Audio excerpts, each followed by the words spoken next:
Zvaigznes. Novembrī zvaigznes ir tikai atspulgi varoņu piemiņai iedegtām svecēm. Šādā laikā, kā runā, kritušie ceļas un vēlreiz apstaigā kaujas lauku. Kāpēc viņi turpina nākt pie mums? Kāpēc izgaismo mūs ar savu vienkāršā spožuma stariem?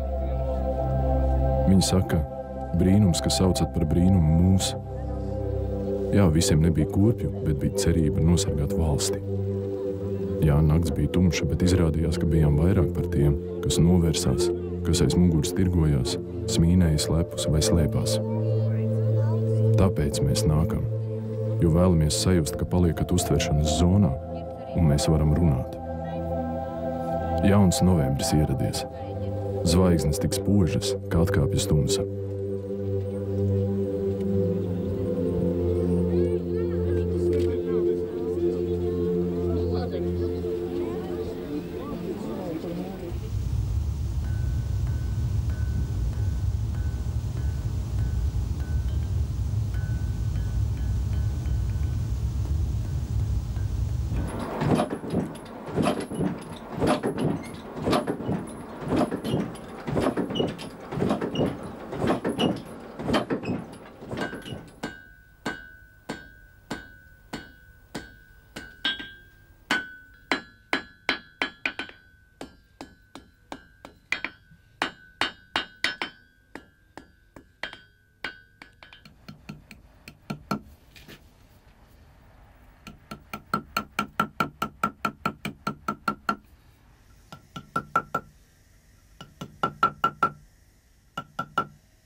Katra pasaules tauta godā savu brīvību un varoņus, kas to izcīnīja.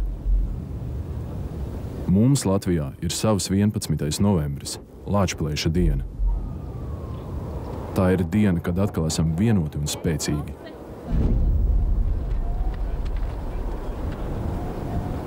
Šajā svētku rītā varoņi mostas vēlreiz, lai atkal dotos uz cīņu vietām, lai atcerētos laiku, kad vēl nebija varoņi, bet vienkārši Latviju vīri un zēni. Vai dzirdat viņus soļus? Vai jūs gribētu viņus satikt? Kad viņi cēlās kaujā, Latvijā bija 3 valdības un naidnieku 3-kāršs pārspēks. Viņiem noteikti ir ko mums pastāstīt. –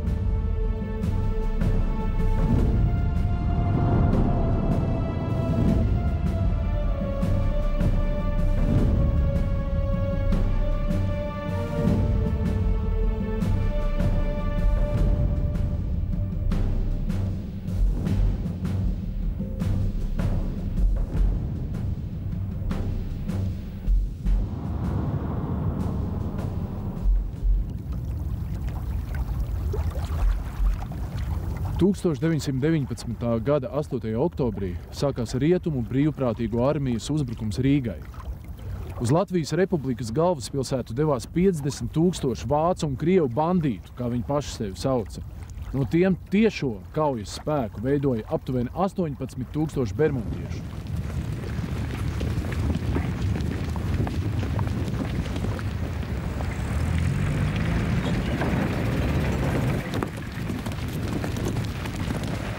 Aizstāvēt Rīgu ar ieročiem rokās lietainajā 8. oktobra rītā bija gatavs 4 reizes mazāks karaspēks, tikai 11 500 vāji bruņotu Latvijas iedzīvotāji.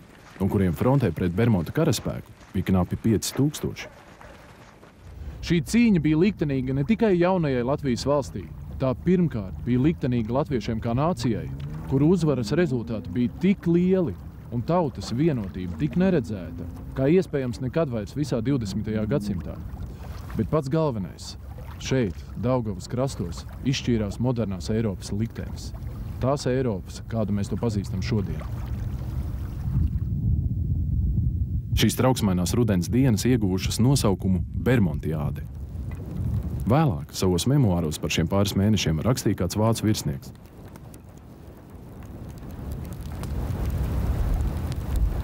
Wir jagten die Letten wie die Hasen, brandschanzten ihre Häuser.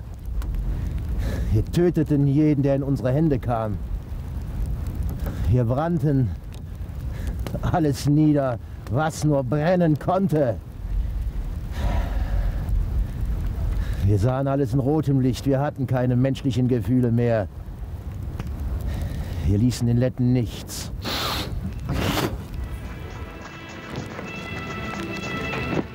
Pēc 53 dienām latviešiem būs 65 000 vīru liela armija, un Latvijas teritorija tiks iztīrīta no pēdējā rietumu brīvprātīgo armijas bandīta.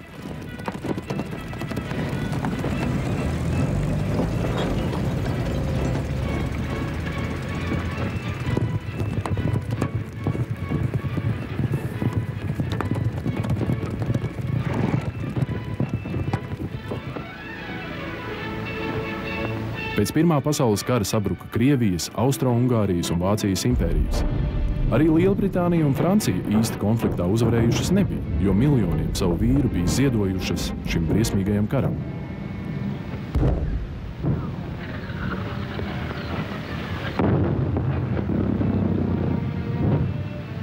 Karam beidzoties, vienīgie reālie ieguvēji bija Eiropas mazās nācijas, kas pasludināja savas nacionālās valstis.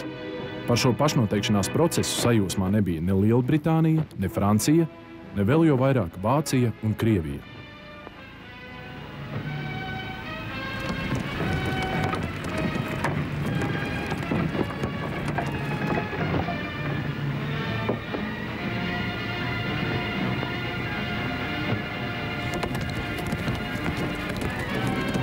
1918. gada februārī vācu karaspēks okupēja visu Latvijas teritoriju, kas bija kara sagrauta.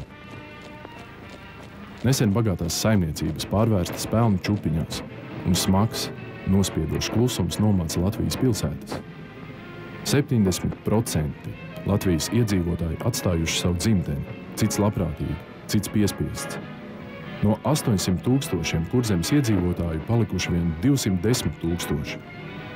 Un Rīgā, kur pirms kara bija 500 000 iedzīvotāju, tagad bija vairs tikai 200 000. –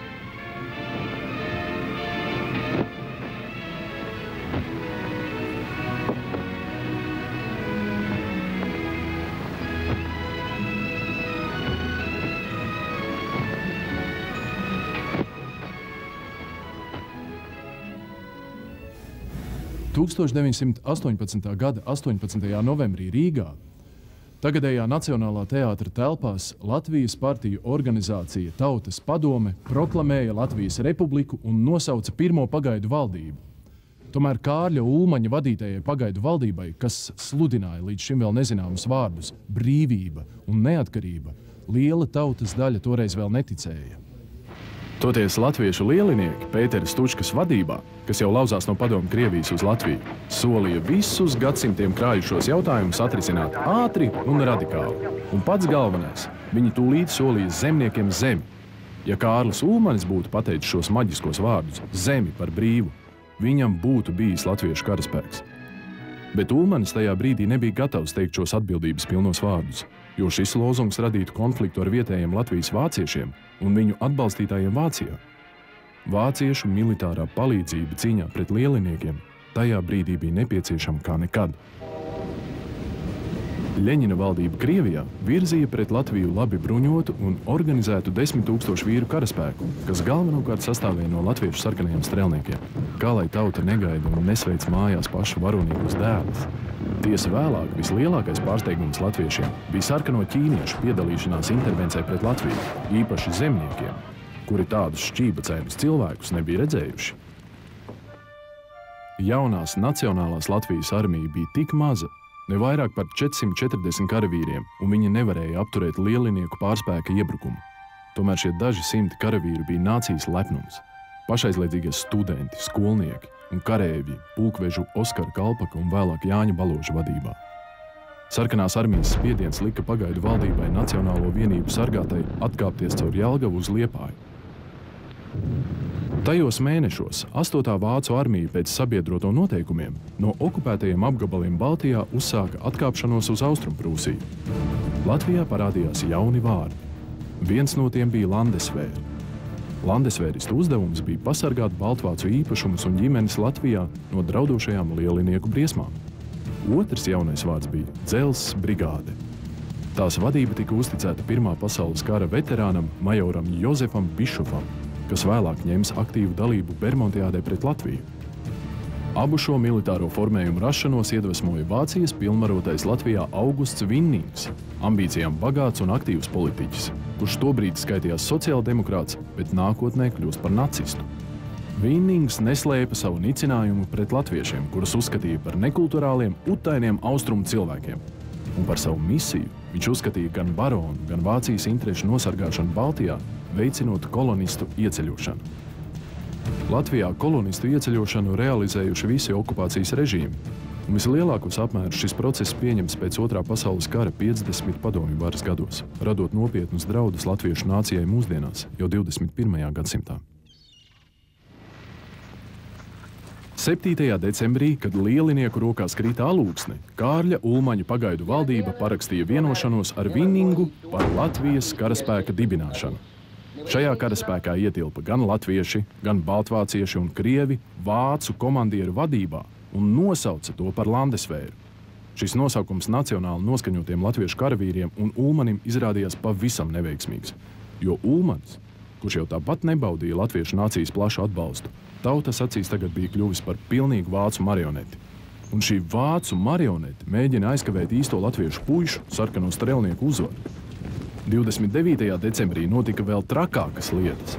Latviešu sarkano strelnieku uzvaras un tuvošanās Rīgai piespieda Ulmani noslēgt nelaimīgo līgumu ar Vinningu, kurš aicināja brīvprātīgos, lai no kurienes tie arī nenāktu, stāties Latvijā veidojamos militāros formējumos, lai cīnītos pret lieliniekiem. Par to šiem brīvprātīgajiem tika solītas Latvijas valsts pilsoņu tiesības. Šis solījums bija politiski ļoti bīstams un ar tālējošām sekām. Ar šo līgumu tad arī sākās Bermontiāde, un tas bija tikai laika jautājums, kad vācu baroni un brīvprātīgie dēkaiņi versīsies ne tikai pret lieliniekiem un Stučkas valdību, bet arī pret latviešiem, Ulmani un dzimstošo Latvijas valsti. Un tā, sākot ar 18. gada decembri, kādās 10 Vācijas pilsētās uzsākās brīvprātīgo vervēšana nosūtīšanai uz Baltiju. Vācijas valdība rūpēja arī iekšējās spriedzes mazināšanu. Tāpēc tā visādi atbalstīja bez darba palikušo un agresīvo frontinieku nosūtīšanu uz austrumiem. Uz Latviju atkal sāka plūst dažādi avantūristi un dēkaiņi, kuri bija pa pilnam kara izpostītajā Eiropā. Šie avantūristi un bez darba un iztikas palikušie vācu karavīri varēja brīvi stāties par instruktoriem vietējo vāciešu Landesvēra rotās. No Vācijas ar kuģiem un pa dzelzceļu Liepājā un Ziemeļlietuvā ieradās simtiem algotņu, kurus iekļāva brīvkorpusos. Kaut 29. decembra līgumā ne vārda nebija teikts, ka vācu brīvprātīgajiem piešķirs zemi Latvijā.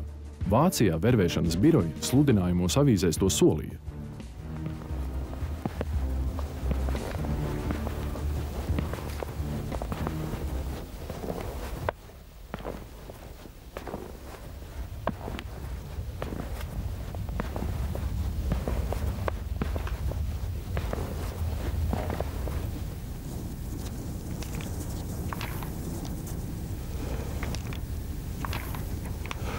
1932. gada izdevumā Militārais apskats ir publicēts pulkveža leitnanta Edvarda Meģņa atskats uz neseno vēsturi. Kāda bija situācijas avoti? Kādi spēki piedalījās uz Eiropas politiskās skatuves? Un pats galvenais, kādi plāni bija šiem politiskajiem spēkiem?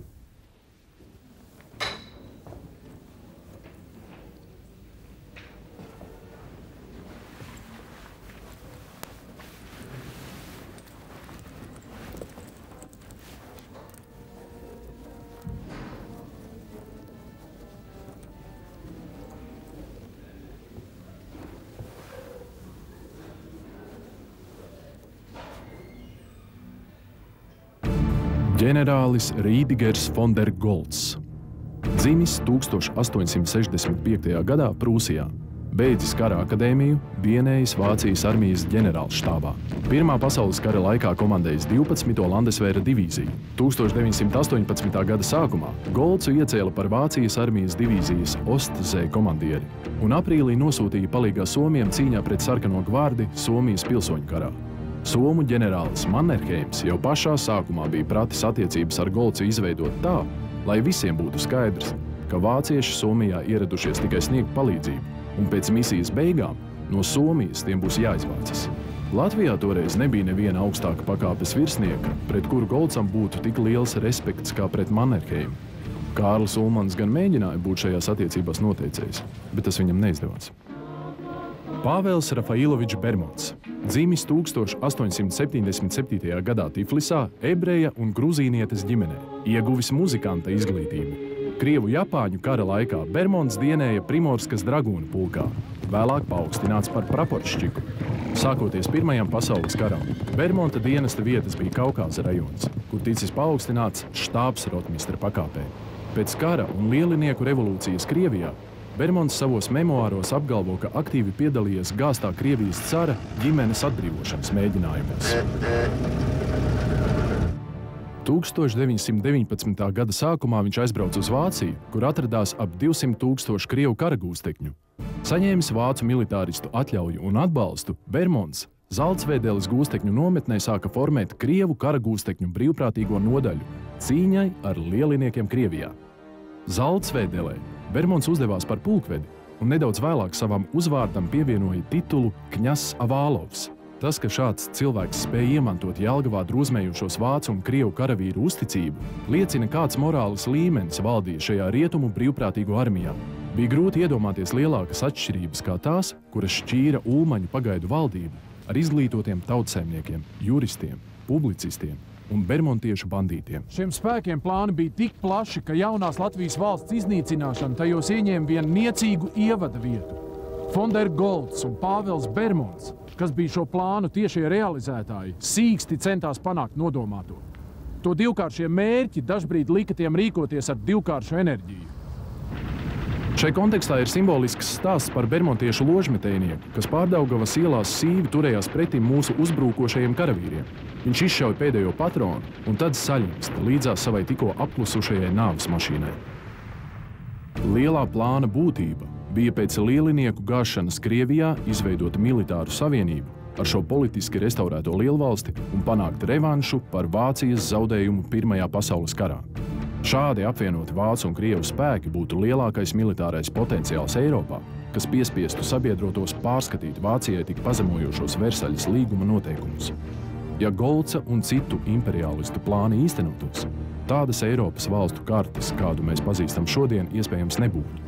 Un pie Daugavas krastiem Rīgā šie grandiozie plāni sabruka. Revolūcija Vācijā 18. gada novembrī uz laiku aizkavēja šī plāna realizāciju. Bet, kad 19. gada vasarā bija pierimušas revolūcijas kaislības, no jauna aktualizējās divu sagrauto monarhiju atjaunošanas plāns.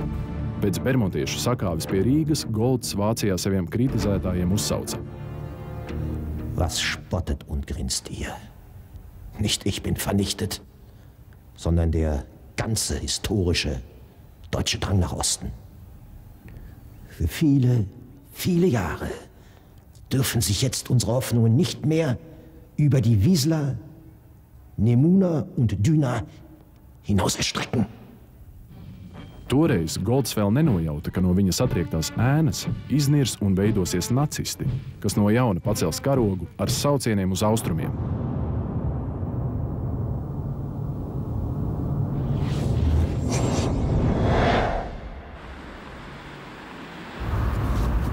Šajā ielā Vilhelmstrāse 34. namā bija izvietojusies 19. gada jūlijā Berlīnē dibinātā tā sauktā Rietumkrievijas militāri politiskā padome, ko izveidoja Krievu reakcionāru grupa. Šie cilvēki atzina Pāvilu Bermontu Avālovu par Rietumu brīvprātīgo armijas pavēlnieku un aktīvi sadarbojās ar to.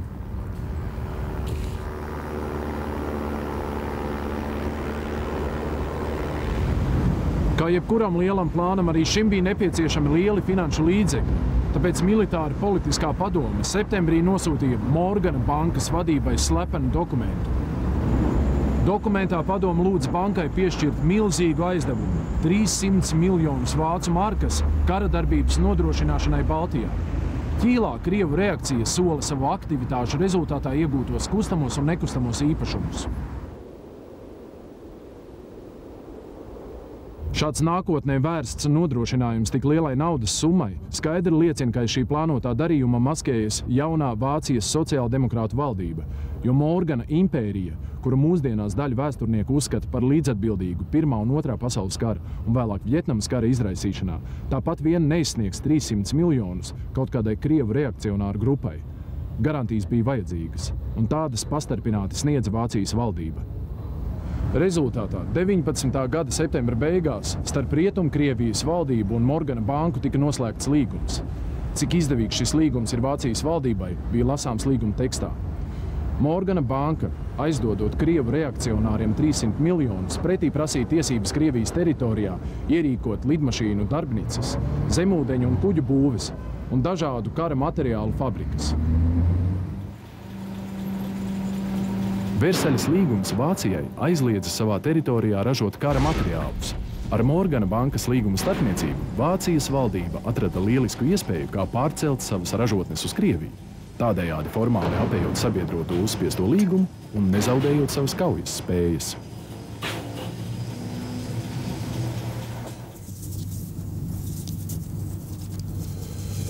Pēc 3 nedēļām, kad atkal sāka trūkt finanšu līdzekļu, Rietumu brīvprātīgo armijas pavēlnieks Pavels Bermons parakstīja pavēli sākt drukāt un laist apgrozībā pagaidu naudas zīmes, tā saucamās avālovkas. Uz banknotēm nebija ūdenszīmju, bet bija attēlots divgalvenais Krievijas ērglis un Maltas krusts. Bermons solīja pēc uzvaras 1, 5 un 10 avālovku papīrīšus apmainīt pret pilnvērtīgu naudu. Latvijas iedzīvotājus piespieda samierināties ar bezvērtīgajām naudas zīmēm, pret kurām iemainīja milzums rekvizētu mantu. Vēlāk Latvijas valsts uz avālovku papīra loksnēm iespieda Latvijas pasmarkas.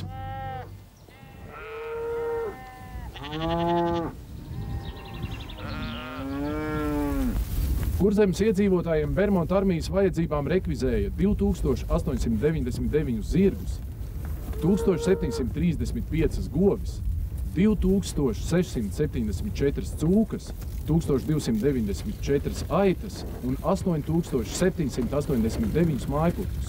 Šīs darbības rezultātā iedzīvotāji tika vienkārši aplaupīti.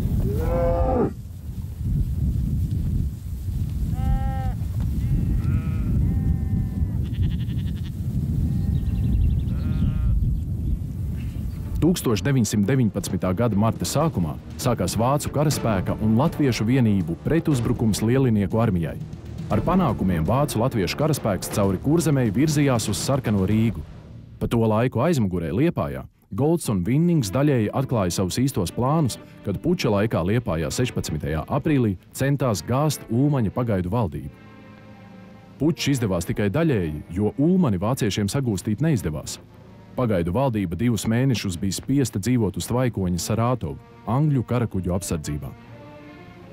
Kamēr vietējie un Vācijas revanšisti noorganizēja marionešu valdību, mācītāju un rakstnieka Andrija Niedras vadībā, Ulmaņa pagaidu valdība pamazām plūca politiskus laurus. Tā 1919. gada pavasarī Latvijā vienlaikus pastāvēja 3 valdības. Tas bija kaut kas neredzēts pat dažādu unikālu notikumu pilnajā Austrumeiropā. Latviešu tauta sāka mainīt savas domas par nacionālo pagaidu valdību un saskatīja Ulmanī patiesu latviešu interešu aizstāvi. Latviešu nācija politiski pilnveidojās. Vācu karaspēks pēc Lielinieku padzīšanas Kurzemes pilsētās izvērta nesaudzīgu civiliedzīvotāju slepkavošanu.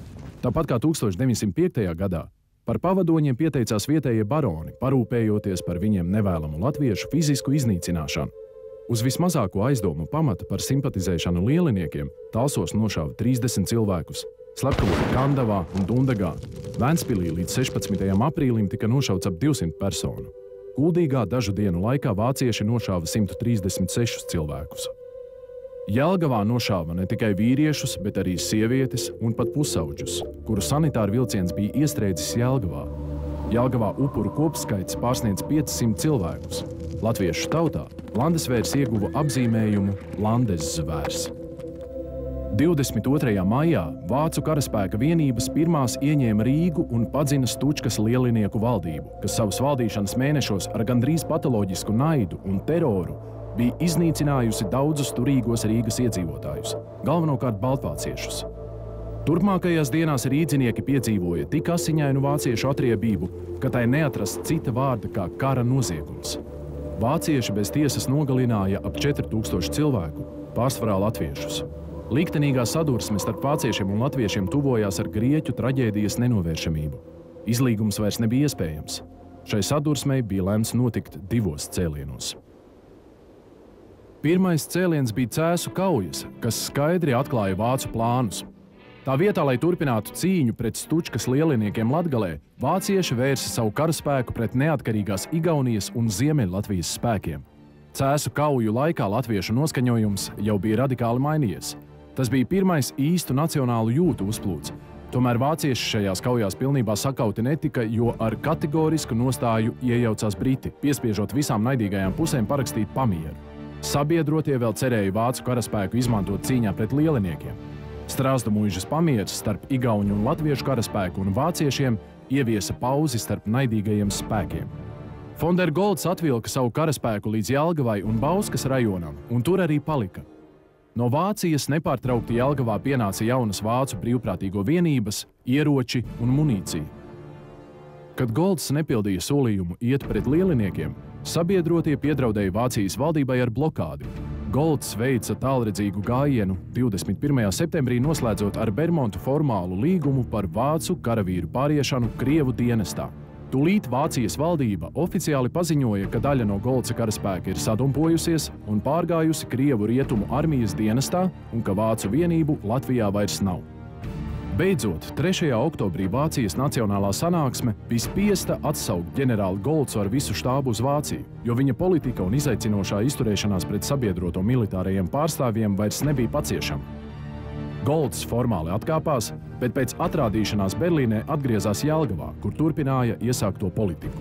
Starp piedzīvojumu meklētājiem Goltza rīcībā bija arī labi apmācīti karavīri, tai skaitā daudzi izcili virsnieki, starp tiem kādu laiku arī nākamie nacistu Vācijas ģenerālfeldmaršali Kihlers un Kleists, kā arī tanku ģenerālis Heinz Guderians.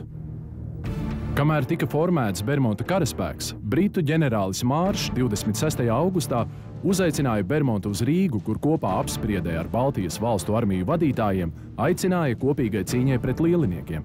Bermonts savos memoāros raksta, ka uz apspriedi ieradies arī Ulmanis, kas sarunā gan nesot piedalījies, tikai ironiski smīnējis.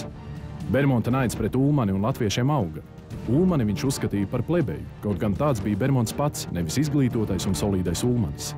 Šajā apspriedē tika nolēmts, ka Igaunijas, Latvijas un Bermonta karaspēki sāks kopīgu uzbrukumu lieliniekiem.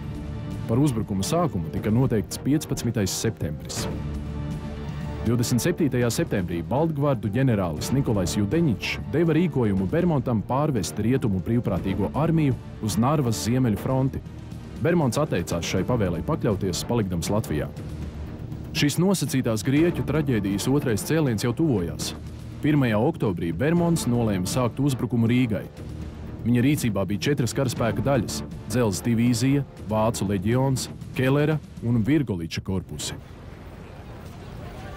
Pa to laiku Rīga gatavojās liktenīgajam uzbrukumam. Sabiedrība apzinājās, ka uz spēles ir likts viss. Prese brīdināja – Hanibāls pie vārtiem. Tautas padomes loceklis un rakstnieks Jānis Akurāters un 9 dažādu partiju pārstāvji 13. augustā mudināja Ulmani veikt visu nepieciešamo, lai sagatavotos uzbrukumam. Vāciešiem un krieviem pievelkoties Rīgai, Latvijas valdība izsludināja virsnieku mobilizāciju Rīgā, Liepājā un Grobiņā. Nacionālā vienotība atstūma malā partiju ķildes. Sociāldemokrāti, kuri lielu daļu enerģijas bija ziedojuši neauglīgai Ulmaņa kritikai, liktenīgajā brīdī kļuva par īstu nacionālu partiju, paziņodami, ja uzvarēs bermontieši, mēs esam beigti. Beigti uz laikiem, un nevien kā valsts, bet arī kā tauta. Gatavojoties gaidāmam konfliktam, demokrātiskā valdība neaizmirs arī jauncelsmi.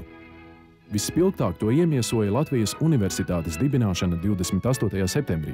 Pirmo reizi latviešu tautas vēsturē latviešu valodā bija pieejams pilns izglītības cikls no pamatskolas līdz augstākai akadēmiskai izglītībai. Bija nepārprotami saprotams, ka latviešu tautas nākotne ir balstīta izglītībā. В октябре Бермонт опубликовал свои пояснения, почему он не подчинился приказу Юденича идти на Петроград. Генерал Юденич и его северо-западное правительство, не считаясь с будущей единой Россией, уже теперь окончательно признали самостоятельность мелких республик Эстонии, Латвии и других. Такое отношение не может рассчитывать на поддержку тех масс русских людей, которые ставят себе целью полное уничтожение большевизма и восстановление мощи единой России. Поэтому командующий Западной добровольческой армией не нашел возможным исполнить указания генерала Юденича и следовать по его пути. Тем более, что интересы России не допускают отторжения Прибалтики, дающей России выход к морю, и интересы которой издавна связаны с Великой Россией.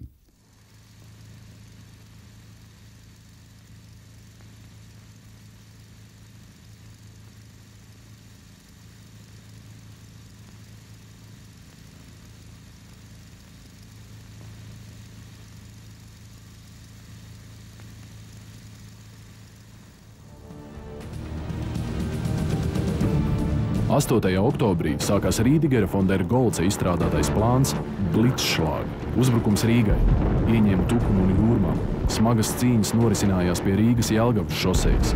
Pēcpusdienā bermontieši ieņēma Ķekavu. Tur, kur tagad redzams tās mājas, agrā 8. oktobra rītā virsleitnanta Visvalša Dūma komandētās 2. cēsu baterijas 2,4,7 colu tālšāvēja lielgabali bija ieņēmuši iepriekš izlūkotas pozīcijas šeit, Jelgavas vecās šosejas malā.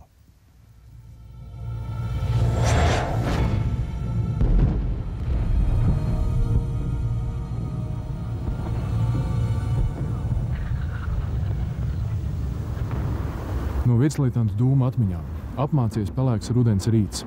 Te no Jelgavas puses tuvojās 3 lidmašīnas. Zināja, ka rīta agrumā izlidojuši 2 mūsu lidoņi, un mani pārsteidza fakts, ka 2 lidmašīnu vietā atgriežas 3, un ka lidmašīnu motora skaņa ir citādāka. Visas 3 lidmašīnas sāka riņķot virs baložu kapsētas, it kā kaut ko pētīdamas. Lai spērtu kādus soļus pret nelūgto viesu pusi, vispirms bija jāpārliecinās spārnu zīmēs, un tas nemaz nebija viegli. Pat ar tālskati nebija iespējams saskatīt meklētos melnos krustus. Mūsu kājnieki nervozē un prasa man, kas tās par lidmašīnām, jo vācu pavēlēts apšaudīt. Beidzot, viena no lidmašīnām taisot strauju pagriezienu parāda man savu plākšņu apakšas, un tagad skaidri varu saskatīt melnos krustus. Kliedzu kājnieku virsniekam, ka tie friči, lai knieb virsū. Virsnieks šaubās, bet tūdaļ šīs šaubas izkliedē paši lidotāji. Ietarkšķas lidmašīnu ložmetēju un lodes sāk birt uz šoseju, kapsētu un tuvumā esošo māju. Ierējis arī mūsu ložmetējs.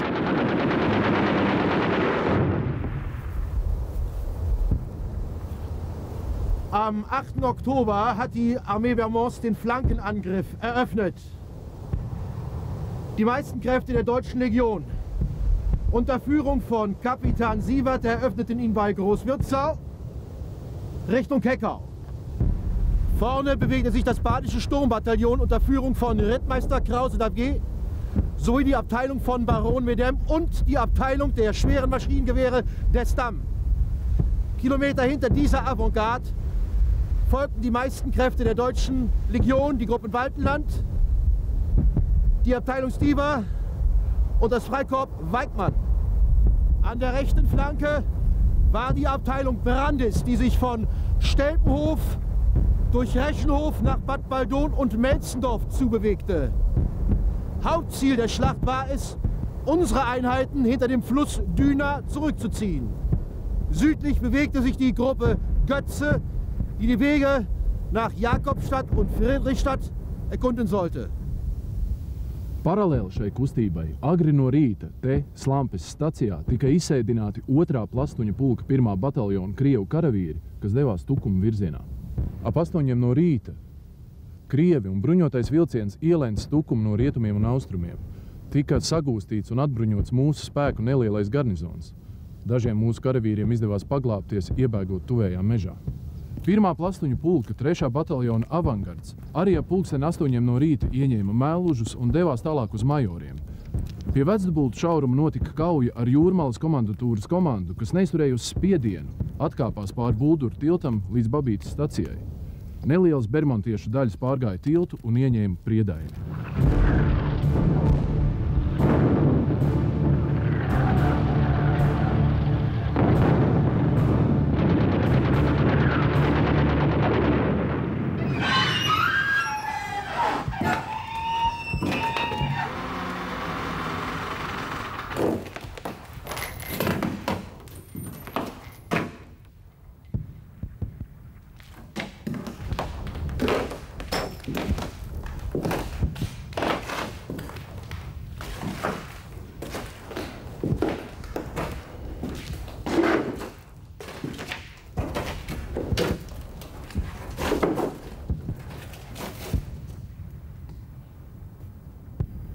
Babītes stacijā, toreiz Pūpes, vecos no ratiem noņemtos preču vāģos atradās pārsienamais punkts.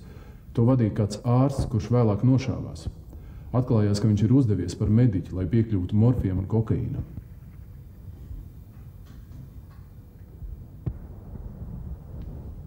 Uz stacijas šaurajiem soliem gulēja pārsietie ievainotie karavīri.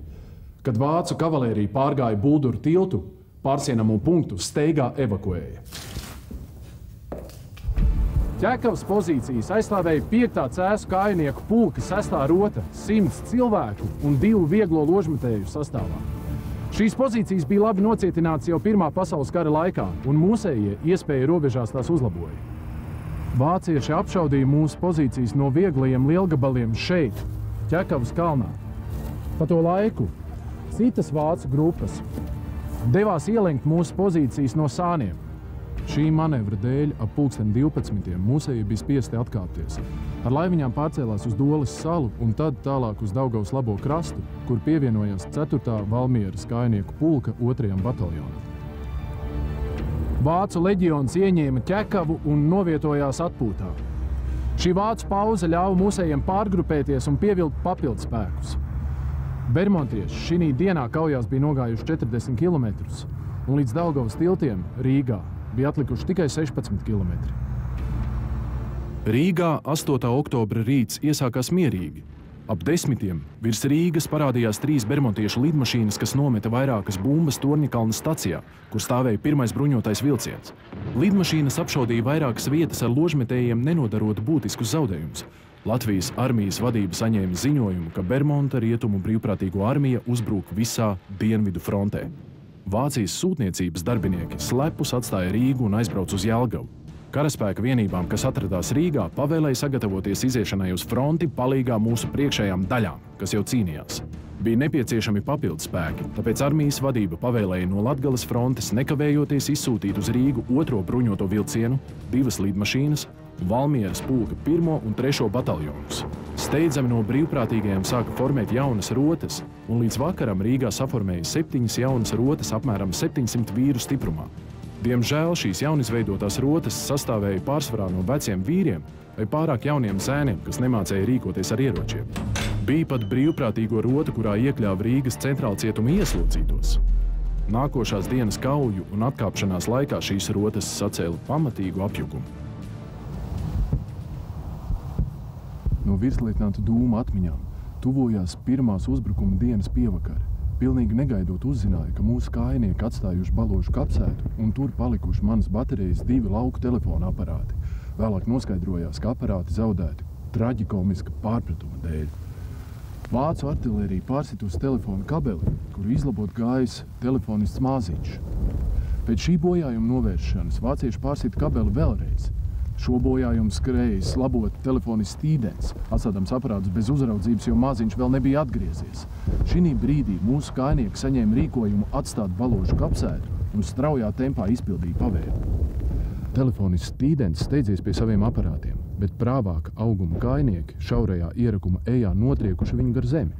Nākamie kājnieki, domājuši, ka ejā guļ ievainotais, paņēmuši Tīdenais galvas un kājām un nesuši sev līdzi. Nav līdzējusi nesamā spārdīšanās un prasība, lai laiž viņu vaļā. Vēlāk pienācis telefonists Māziņš un pārpratums atrisinājies. Viņš uzleicis pirmajam zirgam mugurā un pilnos lēkšos devies uz kapsētu, cerībā saglābt zaudētos aparātus. Tomēr tas nebija iespējams. jo no kapsētas viņu sagaidīja vācieši ar šāvieniem.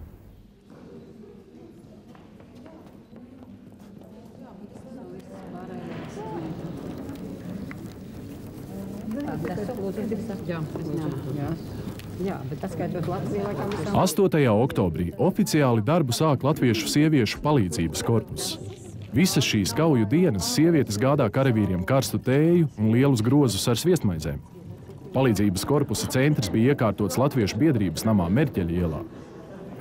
Daudzi karavīri nāca uz šejieni amizierēties, noēda desu no sviestmaizēm, nolaizīja marmalādi un maizi aizsvieda.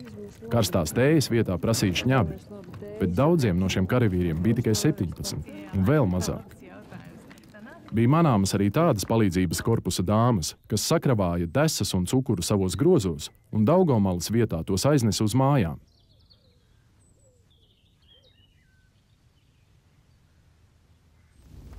Uz šosejas parādās mūsu bruņotais auto Lāčplēsis. Pieskrien Lāčplēša kaprālis Puriņš un uztienā man ar cigareti. Puriņš noslēpumainā balsī saka, ka jābūt uzmanīgam, jo kājniekiem vairs nevarot ticēt. Lāčplēsis došoties uz priekšu un uzmundrināšot kājniekus, un, ja iespējams, pasitīs vāciešus atpakaļ. Brašais zēns dodas atpakaļ uz savu mašīnu. Ilgi nav jāgaida uz šāvieniem. Atskan ožmetēji tarkšķi, krīt šauteņu šāvieni. Lāčplēsis ir uzsācis cīņu. Drīz pēc tam motoru skaņa tuvojās. Lāčplēsis laimīgi atgriežas. Te, kas tas?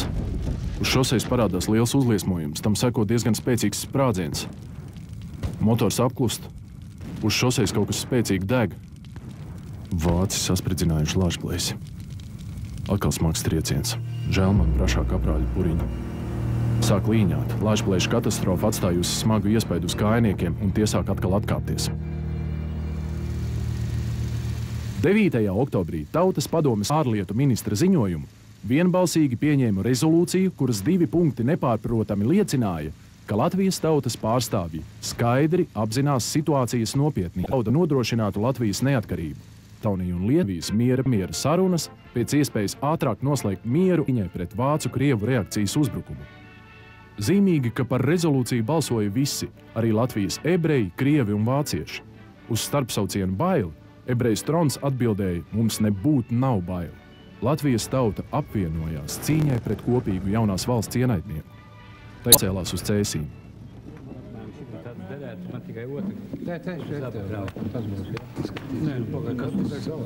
Šeit, Latviešu biedrības nama telpās, Druģainā steigā formējās Tautas padomes rota.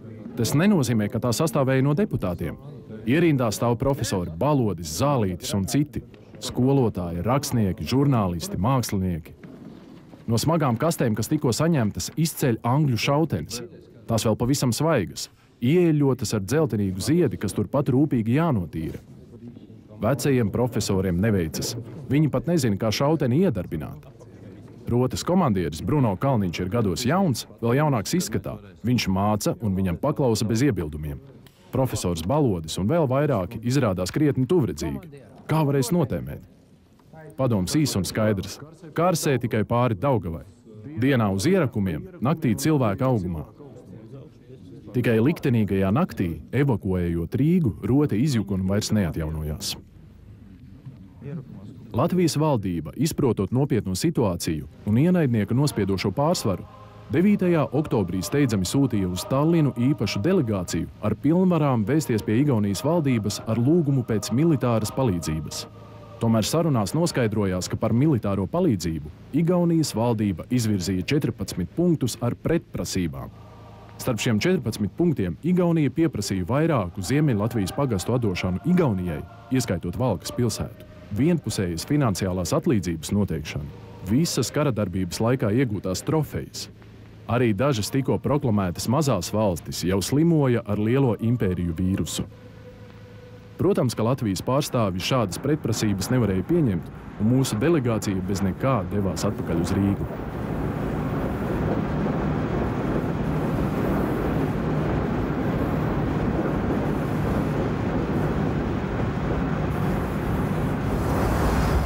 Vienīgā palīdzība, ko sniedza Igaunija, bija 2 bruņotie vilcieni kapteiņa Arnolda Hinuma vadībā, kuri ieradās Rīgā 10. oktobrī.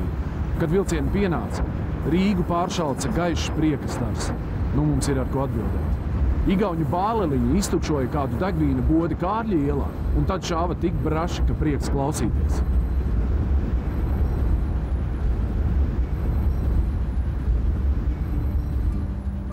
Septembrī atsevišķā grāmatiņā tika izdota Raiņa dramatiskā balāde Daugava. Šīs balādes patriotiskā loma bija milzīga, un tāpēc tai nikni uzbruka latviešu komunisti ar viņu tribūnu Andreju Upīti. Komunistu nostāja tajās dramatiskajās dienās bija pilnīgi antinacionāla, jo sliktāk neatkarīgai Latvijai, jo labāk. Rīgas aizstāvji ņēma līdzi Raiņa Daugavu uz fronti. Mēdz teikt, ka Raiņa Daugava atsvēra vismaz veselu karavīru pulku.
Rihards Valdes Bērziņš rakstīja, mūsu rotai vieta ierādīta pie dzelzs tilta.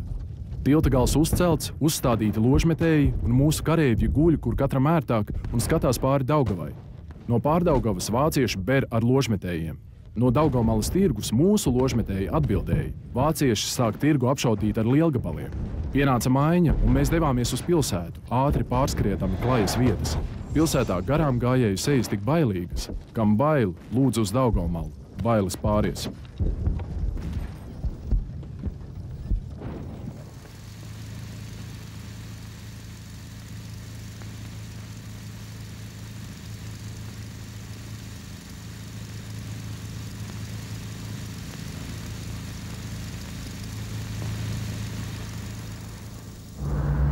Daugavmalā izskatījās kā kurmja rakumos, bruģis izārdīts, visur ierakumi un smiltis.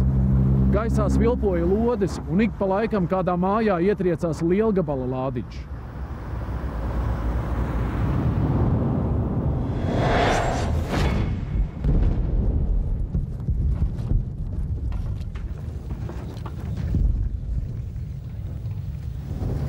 Vēlāk jau miera gados ģenerālis Jānis Balodis stāstīja šādu atgadījumu.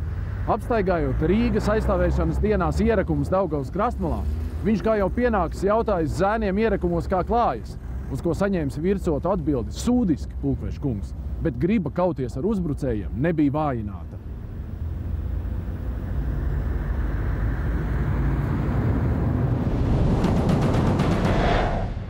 Šodien, 13. oktobrī, Latvijas pagaidu valdība atgriežas Rīgā. Jūlijs Roze rakstīja, raugoties savu kareivu sejās, mēs atminamies Tolstoja vārdus, ka uzvar ne tehnika un gudri plāni, bet armijas gars. Un armijas gars ir visspēcīgs, ja tas ir savas tautas gars. Naudas maka lielkungi un titulētie mužnieciskie lielkungi to lai atminas. Lai atminas arī tie smilšu ielas spekulanti, kas ironiski vīpsnā, redzēs, kas uzvarēs, mūsu nauda vai jūsu asins. Mūsu asins uzvarēs, tāpēc, ka tās ir mūsu gars. Mēs jūtam, ka esam izauguši. Pēc šīm vēsturiskajām cīņām pie Daugavas, lai nemēģina mums kāds murgot kaut ko par autonomiju, par piesliešanos lielai nedalītai, par mūsu negatavību un nespēku. Šinīs dienās mēs paši redzam, cik mēs esam gatavi un cik stipri. Ar pasaules valsts Vācijas tehnikas līdzekļiem apbruņotais, ar Krievu un Vācu naudas miljoniem apgādātais Bermons netiek pāri Daugavai. Divas lielas impērijas grib iznīcināt mazu tautu, kura stāv ceļā viņu apvienībai, bet mazā tauta stāv nesatricināma pie Daugavas, kā Leonīda spartieši pie Termopilām.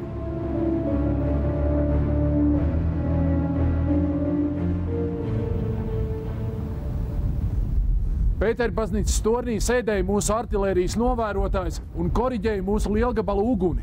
Ap torni pastāvīgi uzliesmoja šrapneļu mākonīši.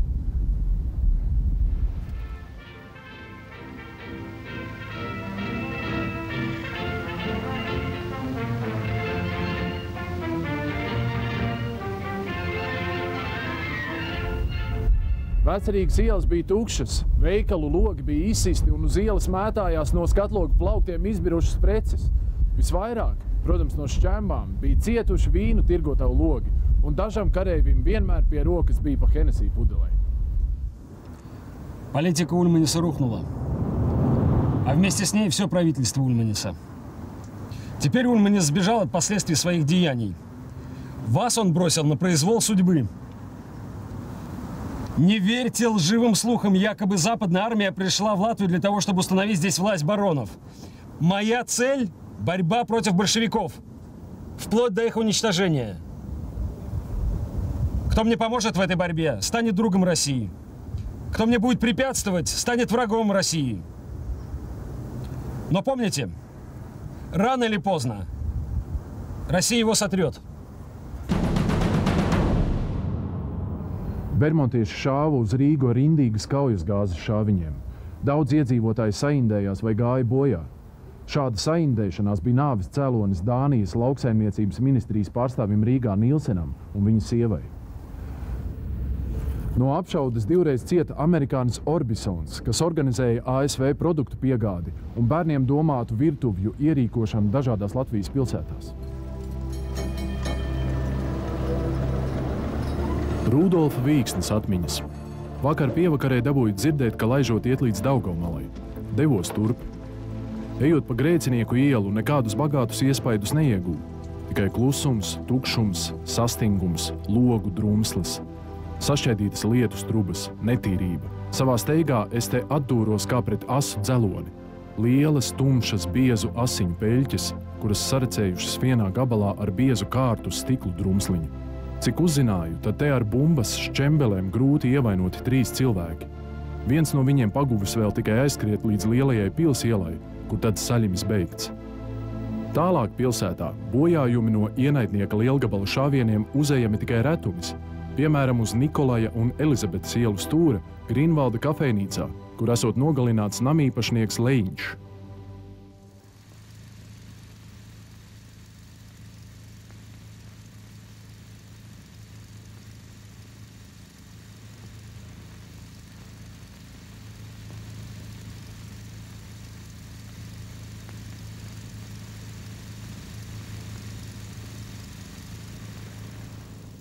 Западная армия Бермонта не все были согласны с его решением не идти на помощь Юденичу к Петрограду.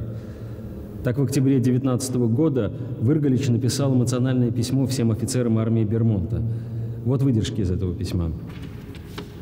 Господа, все мы здесь собравшиеся русские люди. Все, о чем я вам скажу, крик наболевшей русской души.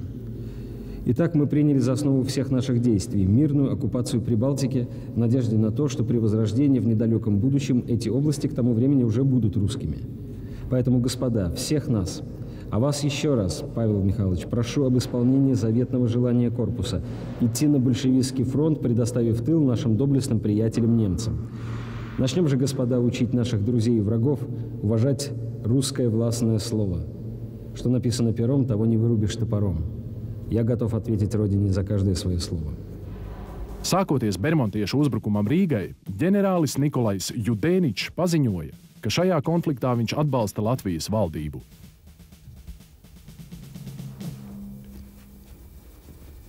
Неоднократно на словах и в приказах по армии я разъяснял и указывал те причины, которые заставляют мою армию вместо быстрого движения вглубь России задерживаться здесь, где русская власть игнорируется, где власть присвоили себе те, кто хочет отторгнуть от России исконно принадлежащие ей области Балтийского побережья. Господа офицеры и младшие чины, вы должны знать, что значит для России Балтийское побережье.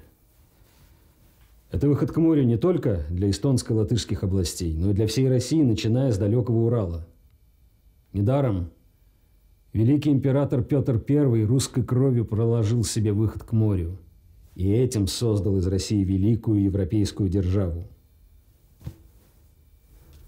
Помните, если вы отдадите это побережье врагам России, много русской крови придется пролить для того, чтобы получить его обратно.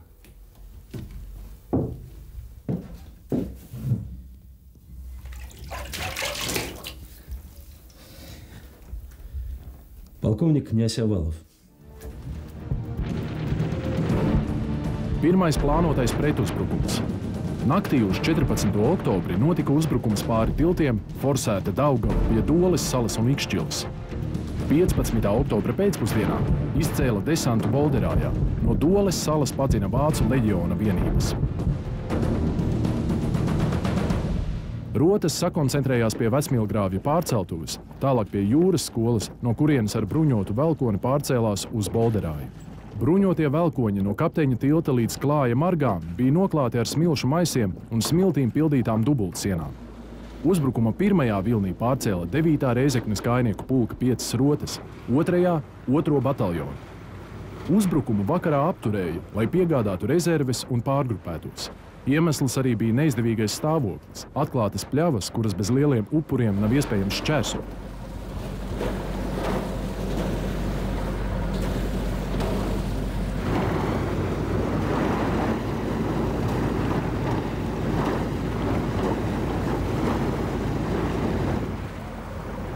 "15. oktobra rītā sabiedrotie paziņoja, ka pulksten 13. atklās viesuļuguni pa Daugavgrīvas cietoksni. Pretī cietoksnim garā rindā bija izvietojušies angļu un franču iznīcinātāji, bet tālāk jūrā varēja saredzēt 2 angļu kreiserus un dažus transporta kuģus.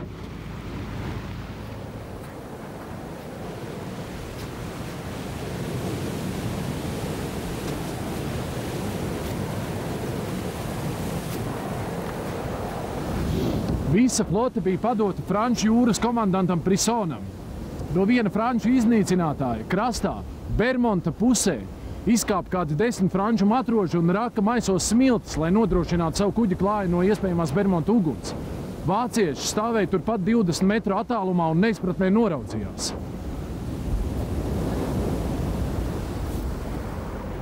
Pirms uzbrukuma kareivji jutās pacelātā garstāvoklī.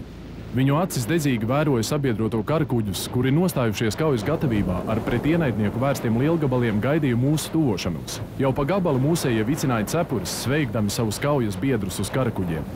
Arī viņi gaida mūsu tuvošanos un vicina cepures. Ar vēl lielāku sajūsmu notika savstarpēja sveicināšana. Lēnām un zināmā kārtībā mūsu liellaivas aizslīdēja gar sabiedroto milziņiem.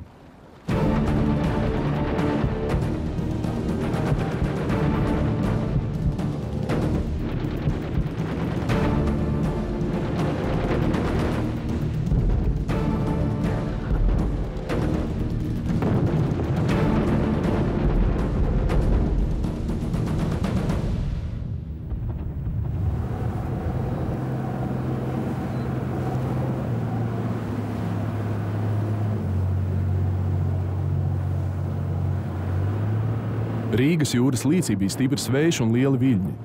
Mūsu sakaru virsnieks Jānis Ķīselis ar nelabu dūšu uzkāpa uz angļu kreisera Dragona klāja. Viņam aiz mundiera bija sabāsts vesels žūksnis Pārdaugavas un Jūrmalas kartes, kas noderēja par norādījumiem sabiedrotu artilērijai.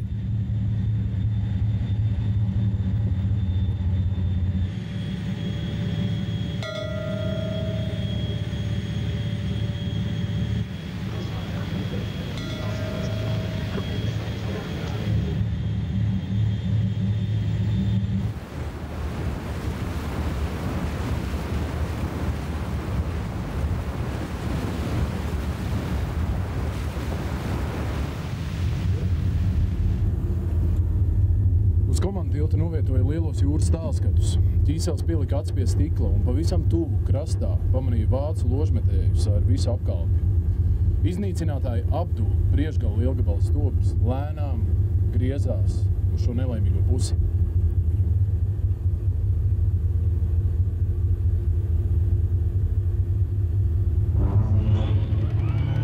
Uzmetu acis pulkstenim. Bija tieši viens. Tajā brīdī no lielgabala stobra pazibēja uguns un izšāvās dūmu mutulis. Pagriezu tālskati uz krastu. Ložmetēju un cilvēku tur vairs nebija. Tie vārdi tiešā nozīmē bija izjukuši gabalos. Kapteinis Martins man paspieda roku un teica, jūsu dzimtenes atbrīvošanas stunda ir situsi. Tieši 20 minūtes turpinājās viesuļuguns, un pa to laiku velkonīši ar mūsējiem izvietojās iznīcinātāju aizsardzībā. Tajā brīdī, kad apklusa artilērijas uguns un iestājās baigs klusums, velkonīši kā bultas izšāvās no savām paslēptuvēm un metās uz krastu iepriekš nozīmētās vietās. Varēja redzēt, kā mūsu zēni leca krastā, sakārtojās grupās un devās uz priekšu. 2. rītā, 16. oktobrī, bermontieši atklāja uguni no lielgabaliem. Kreiseri atklāja strauju pretuguni pa vāciešu iespējamo baterijas novietojumu. Bermontiešu šāviņi krita arvien tuvāk angļu kreiseriem līdz Trāpija. Pirmie 2 šāviņi nekādus nopietnus bojājumus nenodarīja, bet nākošie 2 uz vietas nosita 7 angļu jūrniekus, aizdedzināja lādiņu, kuru nesa 2 matroži, kuri dzīvi sadega. Vēl 2 ievainoja. 2. dienā, netālu no Roņu salas, ar kaujas karogu pusmastā kuģa komanda nolaida savus kritušos biedrus dzelmē. Kapteinis Martins tos pavadīja ar skaistiem karavīra cienīgiem vārdiem. Viņi izpildīja savu pienākumu, un kad pienāks mūsu kārta, arī mēs nekavēsimies to darīt.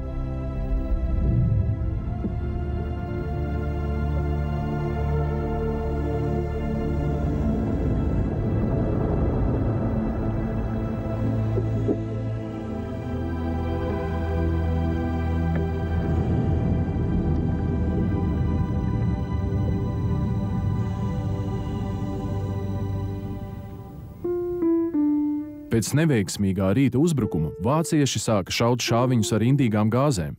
Tos, kas sarijās gāzes, novietoja nesen atklātās konservatorijas vingrošanas zālē. Lai aizdzītu gāžu radīto saindēšanos, vienīgais pretlīdzeklis bija alkohols. Uz zāles grīdas bija izmētāti salmi, uz kuriem vāļājās aizvien vairāk karēvju ar zaļām, no gāzēm saindētām sejām. Daudzi vēma. Kāds ar durkli bija atlauzis zāles stūrī melnas klavieres, un ar vienu pirkstu daudzīja divdūjiņas. Kāds karēvis sāka izmisīgi raudāt.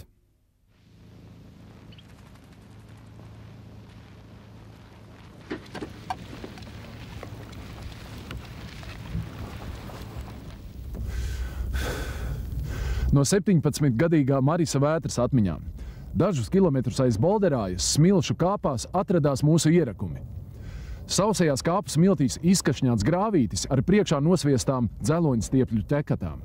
Bermontieši atradās lielā gabalā no mums, un dienās no viņu negaidītajiem uzbrukumiem nevajadzēja baidīties. Mēs varējām staigāt apkārt, smēķēt, dziedāt. Pie mums no pilsētas regulāri ieradās ne tikai virtuvē ar siltu zupu, bet nereti arī ciemiņi. Dāmas.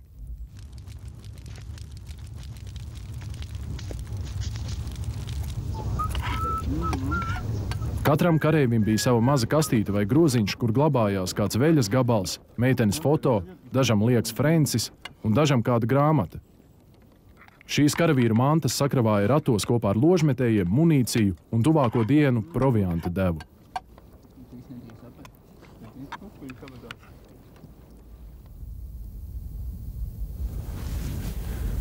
Dienās šeit bija ļoti jautri, toties naktīs.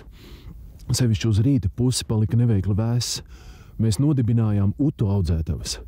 Sagulāmies kopā 5-6 vīri, stingri viens otram piespiežoties un pārklājot par galvu kopīgu segu.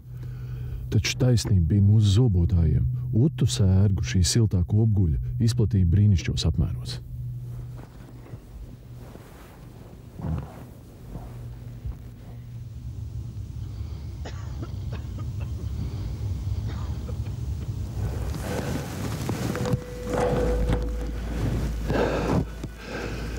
Visnepatīkamākās bija naktis, ja pavēlēja līdz cauri mežiņām un gulēt priekšpustenī.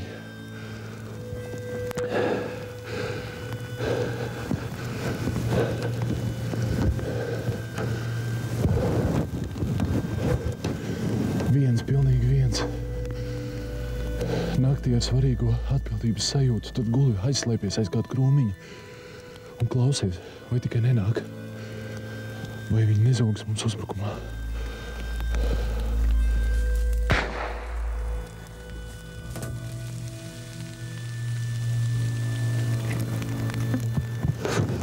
naktis bija tik melnas, ka pa 5 metru attālumu neko nevarēja redzēt.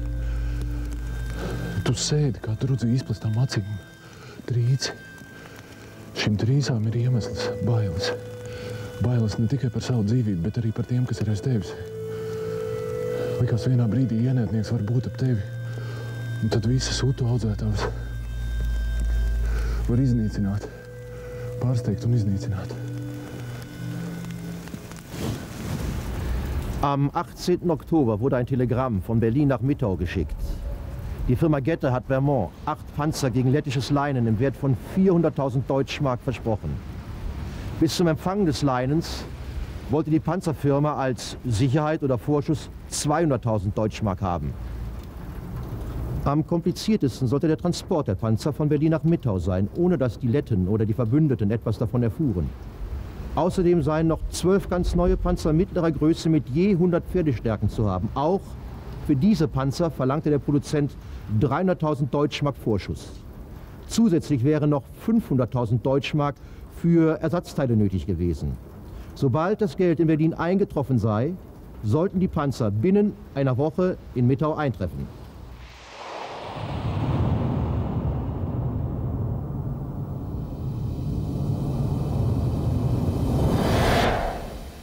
Visas lietas tika kārtotas caur lielrūpnieku un politiķa Hugo Stinnesa koncernu.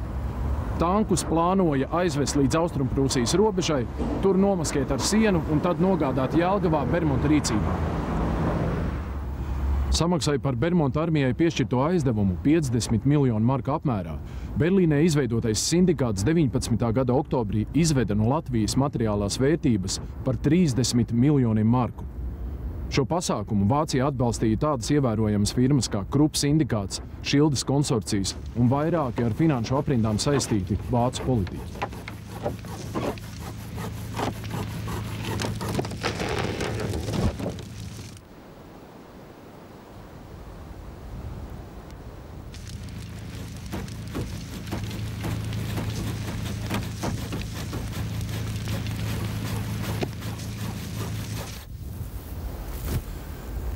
Kara darbībai Bermonta karaspēkam hroniski trūka finanšu līdzekļu.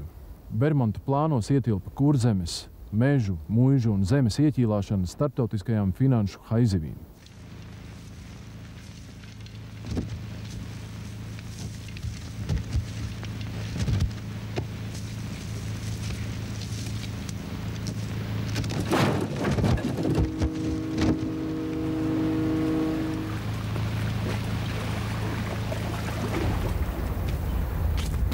Līdz novembra vidum Kurzemē jau bija ierīkotas 7 kokzāģētavas un 17 pārdošanas vietas.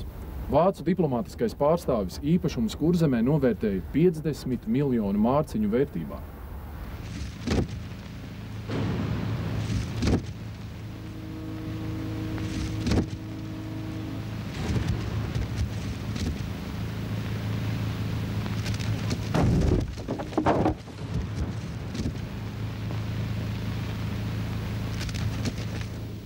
Шифрованная телеграмма. Берлин, Шарлоттенбург, Аугсбургштрассе, 43. Военному агенту поручику Эберхарду, ответственному за поставки танков, патронов и прочей амуниции Бермонту в Митаве. Сделайте все возможное, чтобы танки как можно скорее были здесь. Полковник Чесноков. Nepieciešamo avansu 300 000 vācu marku apmērā izdevās pārskaitīt tikai 17. novembrī, kad jau bija par vēlu. Latvijas armija trieca bermontiešus ārā no Latvijas.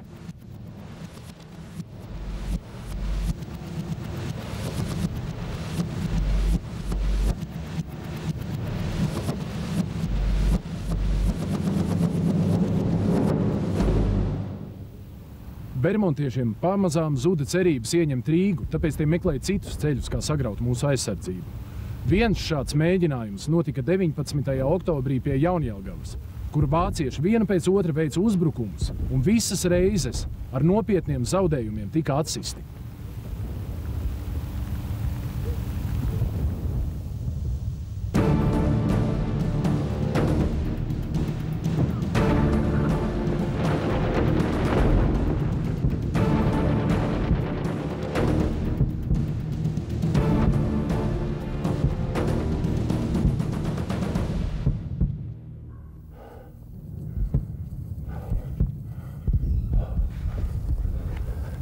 Pirmais uzbrukums sākās 7:00 no rīta ar artilērijas sagatavošanas uguni. Tūlīt pat no tās puses vācu karavīri ķēdei tuvojās mūsu līnijai, bet pēc intensīvas apšaudes tie tika atsisti.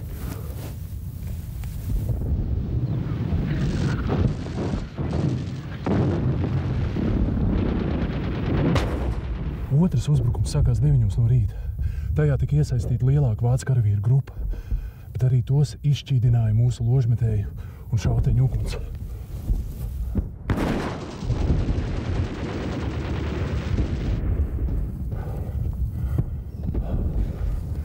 Trešo reizi vācieši mēģināja uzbrukt 11:35, bet 4. 3. pēcpusdienā.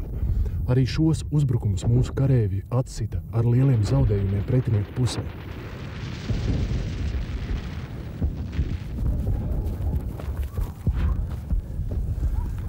Vāciešu uzbrukumā Jaunjelgavā bija iesaistījuši ap 500 vīru, no kuriem gandrīz 100 gāja bojā.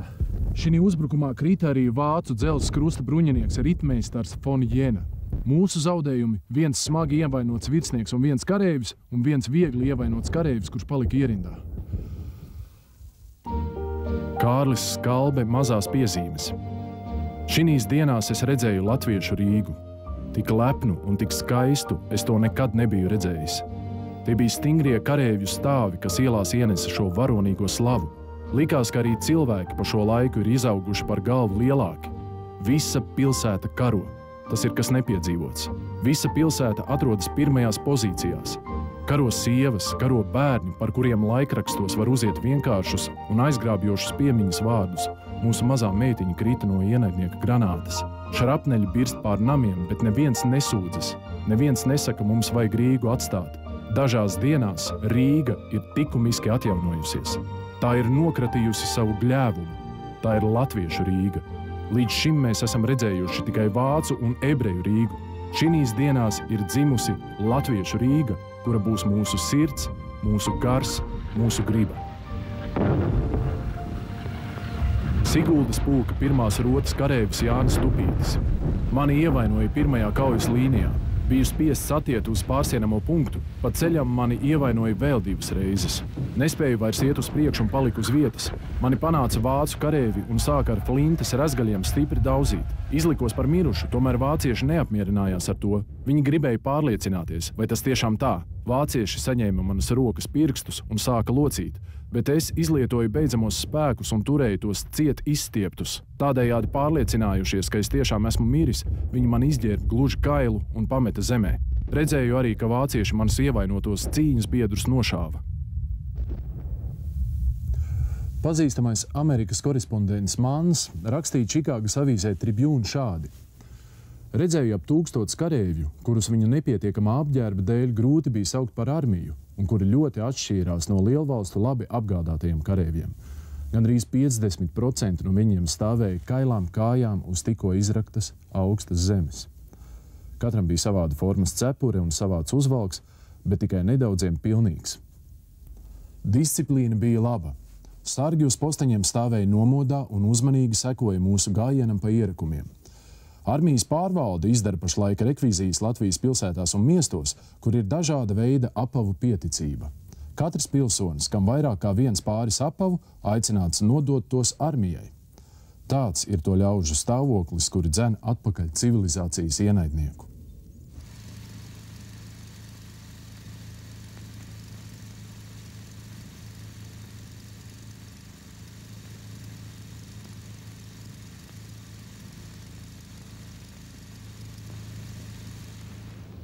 К глубокому моему прискорбию, за последние дни не все чины нашей армии, как солдаты, так и офицеры, прониклись серьезностью тяжелого момента, переживаемого нашей Родиной.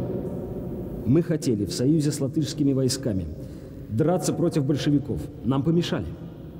Правительство Ульманиса заключило преступный мир с большевиками, и тогда ручьи крови снова бы пролились в латвийском краю.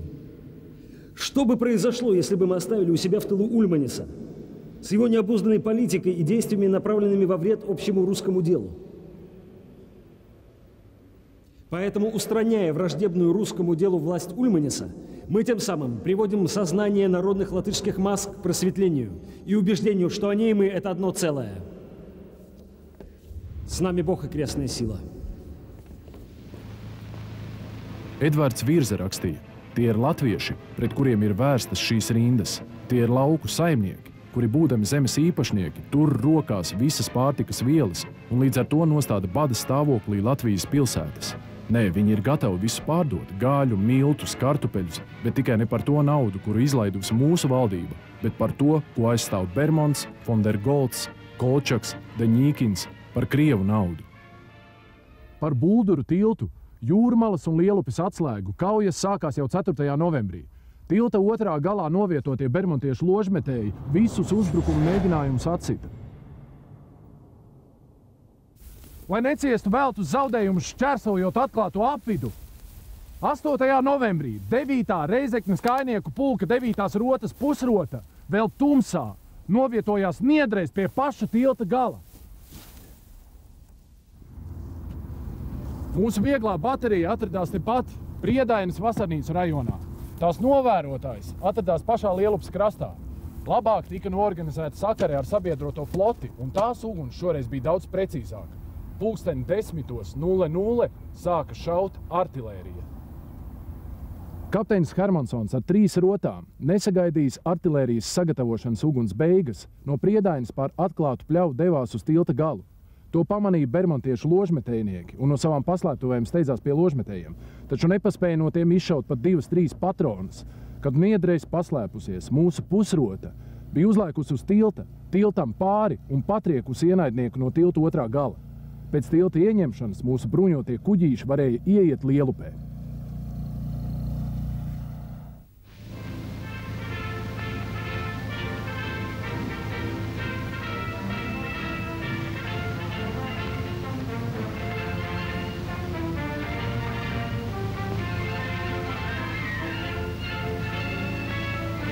Jānis Akurāters. Mūsu tauta ir traģiskā stāvoklī sava rakstura dēļ. Šis raksturs ir mīksts, ideālisma pilns un dziļas likumības pilns. Tāda mūsu tauta ir bijusi vienmēr jau pasaku un dainu laikā, un vislabākais piemērs un paraugs te ir muļķa brālis, kurš visu dara tikai ar sirdi, taisnību un uzupurēšanos. Mēs esam redzējuši, ka citas tautas, ja to nākotne un eksistence to prasa, nomet vecos likumus un morāli un liek runāt vienīgi varai un tēraudam. Un tās uzvar. Bet mēs savā zemē ciešam ar vislielāko mīkstsirdību visu, ko mums uzliek mūsu ienaidnieki. Ienaidnieki smejas par mūsu mīkstsirdīgo gļēvumu un smīn. Mūsu pretinieki ir laimīgi par mūsu rakstura vājību un priecājās, ka viņi ar varu, viltību, nodevību varēs mūs veikt. Varbūt tikai armija, kura zina, ar ko tā cīnās, varētu rīkoties citādi, ja tiktu pie vārda. Tādēļ nost ar Antiņa morāli, jo nav vairs pasaku laiki, un mēs gribam iegūt cīņā savas tiesības.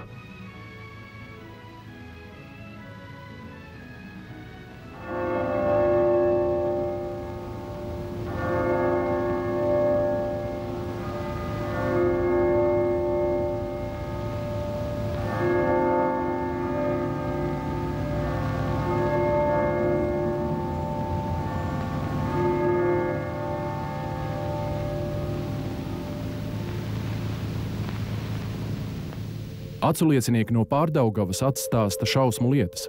Mūsu virsniekiem izgrieztas mēlis, nogrieztas ausis, sakropļotas sejas. Latviju karēviem ar nokarsētu dzelzi dedzināti locekļi. Vācu gūstā kritušie latviju karēvi apšauti. Akmeņu ielas galā atrada ap 10 latviešu karavīrus, kas bija ar dzeloņdrātīm sasieti kopā, aplieti ar benzīnu un dzīvi sadedzināti.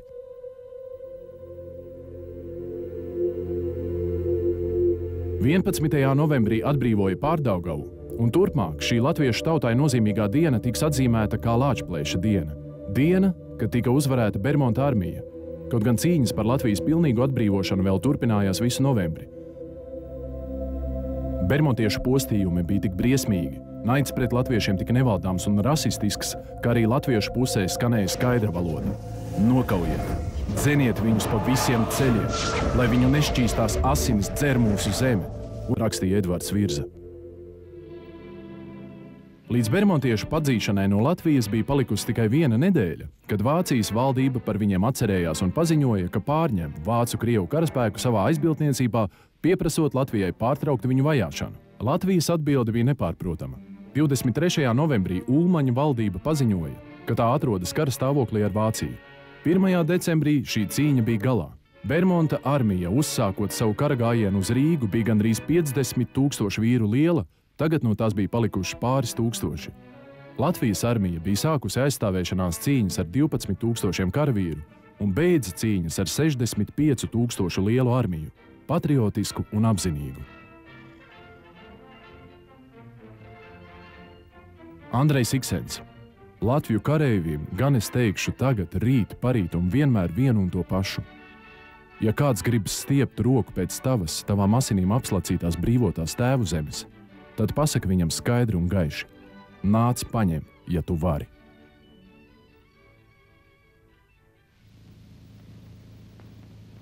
Daudzi no sakautajiem bermontiešiem, jeb baltikumiešiem, kā viņus sauca Vācijā, nemācēja vai negribēja nekur tālu no Latvijas aizbēgt.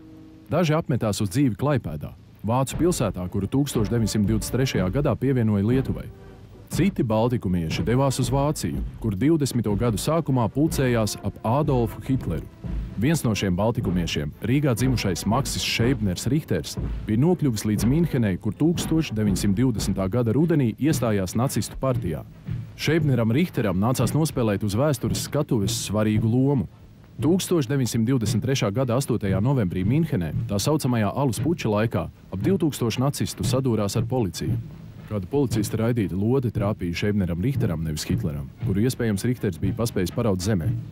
Visa pasaules vēstures gaita būtu bijusi citāda, ja lode trāpītu Hitleram.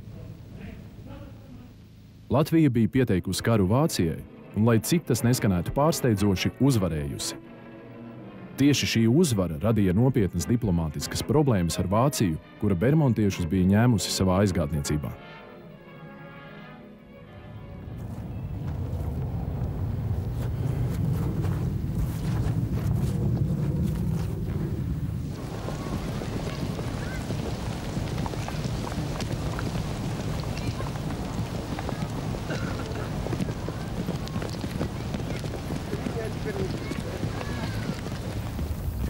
Latvijas brīvības cīņām noslēdzoties, latvieši iesniedza starptautiskai komisijai pieteikumu, kurā tika minēts, ka tā saucamā vācu karaspēka evakuācija sagādājusi Latvijai kopīgo zaudējumu 293 miljonu Latvijas rubļu apmērā. Tomēr šī summā netika ieskaitīti barbariskie postījumi Jelgavā, kuru rezultātā bojā aizgāja nenovērtējamas bagātības. Piemēram, Jelgavas pils nodedzināšana ar unikālo Kurzemes un Zemgales hercoga biblioteku un pasakainiem mākslas priekšmetiem. Vācieši neļāva dzēst pili un šāva uz piebraukušajiem ugunsdzēsējiem.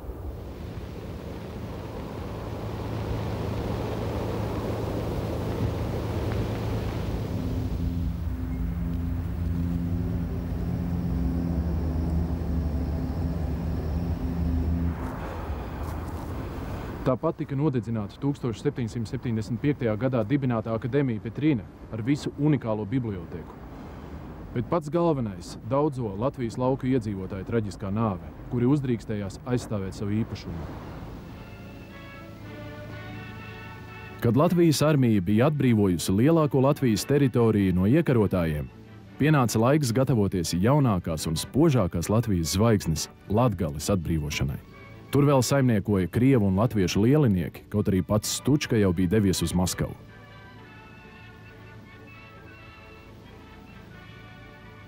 Pēc 2 mēnešu kaujām, 1920. gada janvārī, visa Latvijas teritorija bija brīva no iebrucējiem, un šīs cīņas nosaukts par Latvijas atbrīvošanās karu. Pirmo reizi kopš seniem gadsimtiem visas latviešu apdzīvotās teritorijas bija vienotas.